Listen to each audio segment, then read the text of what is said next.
वो अंधभक्तो, वो पाखंडी हो, ढोंगी हो। ये देश मोदी नहीं है, योगी और मोदी देश नहीं है। देश बनता है देशवासी। वो दाढ़ी वाले लोगों को मुसलमान समझ के गोली मारता कि मुस्लिम है, और इसे कौन इसको चलाने वाले सब रडुए हैं जिनकी खुद औलाद नहीं, बच्चे नहीं, फैमिली नहीं। ये तुम्हारा 2 दिन ही औलाद था, पगला था, ये भूतनी का धार्मिक उन्माद के नारे लगा के देश को बर्बाद करने पर तुली हुई है। ये जल्दी समय भद्रंग दल है, वो BHP, विश्व हिजड़ा परिषद, समझे? दोबारा विश्व हिजड़ा परिषद की बात कर रहे हैं। जो सिपाही है, जो फौजी है, उसकी धर्म पत्नी को निर्वस्त्र करके, नंगा करके उसके गुप्तांगों में उंगलियां डालते हो, भूतनी वालों। ये भारत माता है तुम्हारी, ये तुम्हारे संस्कार है, ये तुम्हारा धर्म है, ये रामराज है। बची हुई एक षड्यंत्र था, एक साजिश थी। पूरा देश देख रहा है इसको, और समझ भी रहा है पूरा देश कि कोई व्यक्ति ऐसा सुरक्षा गार्ड, सुरक्षा कर्मी, और वो ये कहता है कि योगी और मोदी को वोट दो, नहीं तो मारे जाओगे। देश में रहना होगा तो योगी मोदी कहना होगा। यही कहने का मैटर था कि भाई योगी और मोदी को वोट दो, नहीं तो मारे जाओगे। और देश में रहना है तो योगी मोदी कहना होगा, तब जाके देश में रह पाओगे। मैं आपको ये बताना चाहता हूँ कि योगी और मोदी देश नहीं है, देश बनता है देशवासियों से। आप ये जिताना चाहते हो ना, वो अंधभक्तो, वो पाखंडी हो, ढोंगी हो। ये देश मोदी नहीं है, ये देश भारत है, और भारत बनता है 140 करोड़ की आवाम से, जनता से। अरे मूर्ख है, तुमने इसको देश समझ लिया है? जो खुद भी जाके नगाड़ा रख लेता उसमें, हवाई जहाज में, और इसके साथ में मिस्ट्री मीडिया वाले, वो चाटुकार जो रोटी कम खाते हैं, इसकी चाटते ज़्यादा, उससे पेट भरते हैं, वो वहाँ कहते हैं ढोल बज रहा है, ढोल बज रहा है। ये ढोल बज रहा है बे? एक बात बताओ, ट्रेन में क्या हुआ? एक सुरक्षाकर्मी चैतन्य नाम का, वो क्या करता है? लोग को देखता है धर्म मजहब के एंगल से, दाढ़ी देख के गोली मैं कह रहा हूँ धर्म मजहब के एंगल से देखता है। और जब वो गोली मारता, और एक सच्चा सिपाही उसके साथ होता है, जो अधिकारी था, एक इससे बड़ा सीनियर था, जो भारतवासी था, उसका नाम था रतिराम मीणा। ये ऐसा ही था। जब वो दाढ़ी वाले लोगों को मुसलमान समझ के गोली मारता कि मुस्लिम है, और इसे कौन देता है, कौन खबर देता है? ये मेन मिस्ट्री मीडिया वाला बताते हैं कि उस ट्रेन के अंदर, जयपुर और मुंबई वाली ट्रेन के अंदर, पाकिस्तान से लॉन्च किए हुए आतंकवादी जा रहे हैं। इससे जब पूछा जाता है कि मीडिया वालों ने बताया, मैं पूछना चाहता हूँ, वो भूतनी के मीडिया वालों, तुम कौन सी जांच एजेंसी हो? किसने तुम्हें ये दिया? क्या तुमने करा इसमें जो देश के लोगों मरवा रहे हो? कौन थे वो लोग? कौन थे वो गरीब लोग? लेकिन नफरत इस लेवल की कि अब इंसान सफर भी नहीं कर सकता। मैं बता रहा हूँ ना, कि एक बात बताइए ना मुझे, कौन थे वो लोग? इंसान है, तुम मुसलमान बता रहे थे।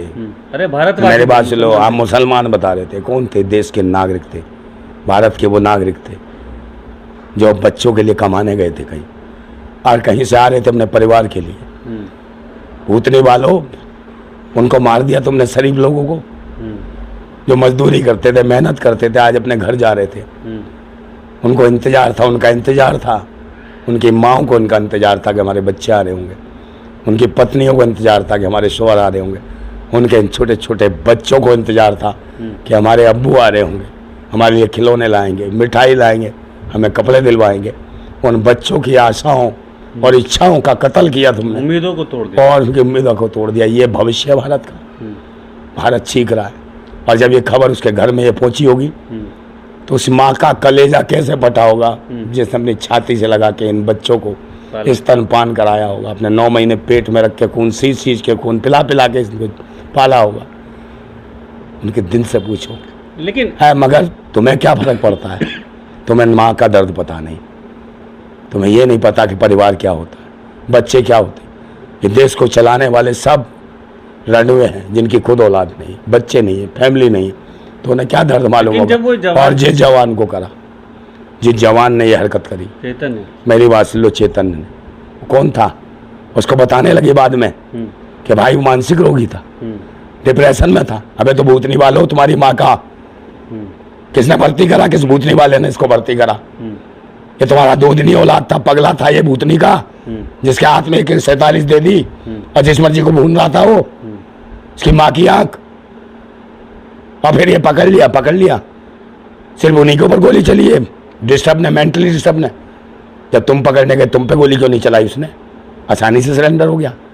उतनी बालों संयोजित ढंग से ये कौन भर रहा है जहर इनके दिमाग में, कहाँ पर ये तैयार होते हैं। लेकिन ये बात सुन लो, एक सवाल है, ये लश्कर तौबा ना तैयार नहीं करे हैं, ये तैयार करें आरएसएस ने।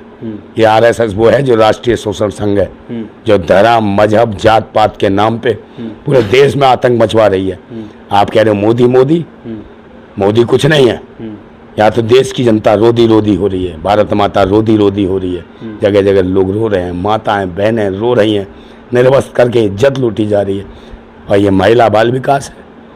आप मुझे बताओ, मैं केंद्रीय मंत्री से पूछना चाहता हूँ, उससे स्मृति ईरानी से, मुझे सदन में जो चिल्ला रही थी नाक फुला फुला के, नाक फुला फुला के, मैडम एक बात बताओ, जहाँ से आप चिल्ला रही थी ना, उस जो सीट पर जहाँ पहुँची, इस लायक नहीं हो तुम। पता नहीं किस नालायक ने तुम्हें यहाँ पहुँचा दिया, किस खलनायक ने यहाँ पहुँचा दिया, जिसे ये नहीं पता कि देश की भारत माताओं को निर्वस्त्र करके नहीं घुमाया। लेकिन नंदा भाई, उनका बलात्कार नहीं किया। इसमें ये है कि जब ये कांड हुआ ट्रेन वाला, उस चैतन्य ने ये कांड किया, और जिनके लिए वो कह रहा था इस देश में रहना होगा तो योगी मोदी कहना होगा, इन दोनों ही देश के बड़े नेताओं ने इसकी निंदा नहीं की। लेकिन निंदा क्या करनी, इनका अल्फाज तो अरे कवे अल्फाज की जरूरत है। इससे उम्मीद करना छोड़ दो, तुम्हारी गलतियां हैं जो इनसे कहते हो निंदा करें। इनका तो धंधा है कत्ल कराना, इनका तो धंधा है भाईचारे को खत्म कराना, इनका तो धंधा है धर्म मजहब के नाम पे आग लगाना, इनका तो धंधा है बहन बेटियों के कपड़े उतार के उनकी इज्जत मचवाना। ये धंधा, ये भैंसी है, दरिंदे हैं, ये जल्लाद हैं, आतंकवादी हैं। अरे कोई जिम्मेदार नहीं, अरे काय का जिम्मेदार है। आप संविधान की कसम खाते हो, और संविधान पे इन्होंने थूका। कहाँ थूका? कर्नाटक में देखा तुमने? समझे? एक प्रधानमंत्री संवैधानिक पद पे बैठा हुआ और वह नारे लगाता हो, किस तरीके के उन्मादी नारे लगाता है, जो धर्म के नाम पर, जो देश में उन्माद फैलाता है, उसको जेल के अंदर होना चाहिए। हमारे देश का कानून संविधान ये कहता है, हमारे संविधान को तार करा थूका संविधान को। इस प्रधानमंत्री ने कर्नाटक में क्या कहा? जय बजरंग बली। बताओ, ऐसे लग रहा था, ये ऐसे नारे मार रहा था कि जैसे कोई भिखमंगा हो, भीख मांग रहा हो भगवान के नाम पे। एक बात बताओ, ये खुद अपना विकास नहीं कर पाया, अपने लिए कुछ, अपने लिए भीख मांग रहा था क्या कि भगवान के नाम पे दे दो? अरे वो कहते हैं फकीर आदमी झोला उठा के, हाँ, तो भगवान के नाम पे। तो ये क्या है? तो प्रधानमंत्री काम है, ये देश का प्रधानमंत्री पद का मजाक। कोई तुम वो थे क्या पंडित, मंदिर के पंडित थे जो जय श्री राम कह रहे थे, या जय बजरंग बली कह रहे थे, या पंडित थे मंदिर के? अगर ये नारे लगाते तो मंदिर में लगाते। आप देश की आवाम को संबोधित करते हो, देश के संवैधानिक पद पे बैठे हो, प्रधानमंत्री हो उसके, जिसके प्रधानमंत्री देश में हर कौम, हर धर्म, हर मजहब, हर संप्रदाय के लोग रहते हैं, और आप एक उन्मादी नारा लगा रहे थे। लेकिन एक सवाल और है इसमें नंदा भाई, कि आप उनको कह रहे हैं कि वो रैली में नारे लगा रहे हैं, जय बजरंग बली कह रहे हैं, लेकिन वहीं एक संवैधानिक पद पे बैठे हुए उत्तर प्रदेश के मुख्यमंत्री योगी आदित्यनाथ जो ज्ञानवापी पे कहते हैं कि मस्जिद कहोगे तो विवाद तो होगा, जबकि मामला कोर्ट के अधीन है। अब एक बात बताओ, तुम्हें मंदिर कहो मस्जिद कहो, इससे रोटी मिल रही है क्या?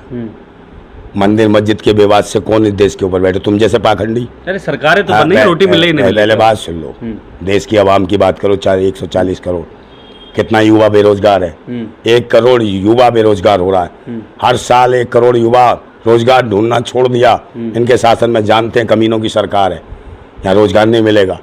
मैं आपको बताना चाहता हूँ कि आज युवा में ज्वार उठा है, आज युवा में ज्वार उठा है, वीर तत्व हुंकार उठा है, बेकारी के आलम में हर युवा ललकार उठा है। रोजगार हमारा जन्म सिद्ध अधिकार है, जिसे भारतीय जनता पार्टी किसी कीमत पर नहीं दे सकती। सिर्फ धार्मिक उन्माद के नारे लगा के देश को बर्बाद करने पर तुली हुई है। ये जल्दी समय आ गया। रोजगार तो दे रहे हैं ना, वो बजरंग दल में भर्ती करो, ज्ञानवापी वाले मामले में बढ़ चढ़ के हिस्सा लो, और जब रामनवमी आवे तो मस्जिद की छतों पर चढ़ जाओ। मेरी बात सुन ले, ये तो उन्माद फैला रहे हैं। नूह में क्या हो रहा है, मेवात में क्या हो रहा है, आप बताओ ना। टारगेट किया जा रहा है किसको? मौलवी को, मंदिर के पुजारी को, और 6 होमगार्ड वालों को। होमगार्ड वाले को, उन्हें गरीबी तो होंगे बेचारे होमगार्ड में, इनका क्या जाता वालों? कौन थे? शोषित वंचित परिवारों से होंगे, उनको मरवा दिया। मौलवी मरवा दिया, एक पंडित मार दिया, सिर्फ अपने उन्माद के लिए, हिंदू मुस्लिम कराने के लिए। तो कहीं ऐसा तो नहीं है? यही राजनीति करना छोड़ दो।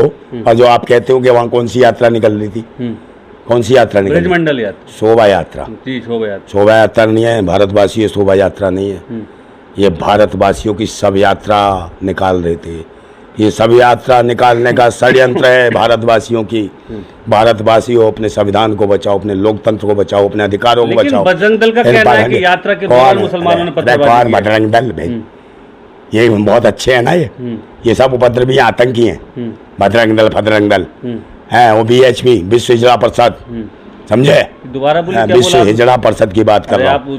कौन क्या है? मैं तो कह रहा हूँ जेंडर का अपमान कर रहे हैं। कौन से का मत कर रहा हूँ, मैं तो सही कर रहा हूँ, उनका थोड़ी कर रहा हूँ। वो तो अच्छे हैं, कम से कम ताली बजा के मांग के खाते हैं, दुआएं देते हैं लोगों को, मारते नहीं है। ये भी तो अवधर्म मचाते हैं, ईंटें फेंकते हैं। ये अलग टाइप के हैं, एक दुकानें जला। अरे ये अलग टाइप के हैं। ये दिया ना, इन्होंने कानून बनाया ना भूतनी वालों ने, लिविंग रिलेशनशिप इन्होंने बनाया। RSS, अच्छा, राष्ट्रीय समलैंगिक संघ, देश को कर दिया नंग, बहन बेटियों को कर दिया नंग। मणिपुर में देखा तुमने, समझे? माताओं बहनों को कैसे निर्वस्त्र घुमाया।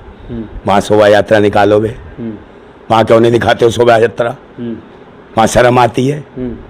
मरते हो सालों बजाने में, वहाँ एक शब्द नहीं निकलता, ना राष्ट्रपति का निकलता, ना मोहन भागवत का निकलता, और ना ही है जो आने सर इनका निकलता। अबे वो तुम्हारी ही बहन बेटियां हैं जिनको निर्वस्त्र करके उनके गुप्तांगों में चाकू मारे। इतना बड़ा मामला हुआ। अबे मैं पूछना चाहता हूँ, अगर तुम्हारी माँ बहन के साथ इस तरीके से उंगलियां डाले, चाकू डाले, तब भी इसी के लिए करोगे? यही उन्माद फैलाओगे? है? गाय के लिए मार देते हो। गाय के साथ क्या हुआ? योगी जी से कह रहा हूँ, कानपुर में क्या हुआ? BK मिश्रा चढ़ गए, गाय माता का बलात्कार किया। क्या करा? उसके घर पर बिल्डोजर फिर आया क्या तुमने? नहीं फिर आया। क्यों? उसको छूट थी, वो सांड था। हैं? लेकिन ऐसे चलेगा? एक सवाल